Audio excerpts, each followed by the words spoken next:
Porpora, richiama subito, ci dobbiamo vedere, importante. Ma che felicità vedervi! E anche questo, un po' donne, un po' no. Siete pure peggio di come vi ricordavo. È arrivata Brigitte Bardot. Anche come ti è venuta questa idea? Venivano da noi perché eravamo favolose. E allora piaceva il pitingone. Il divertimento della prostituzione era poter gestire il proprio tempo. Eravamo libere dal tempo lavoro.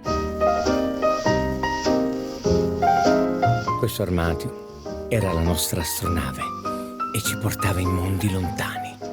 Il mio corpo è un atto politico. Ho scelto di essere libera e la libertà ha un caro prezzo. Questa è di Antonia.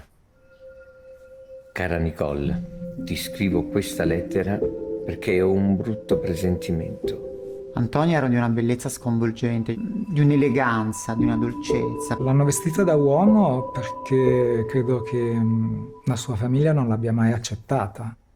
L'hanno uccisa 2 volte. Comunque la si giri, eravamo tutte profondamente coscienti di essere altro. E a noi andava bene così.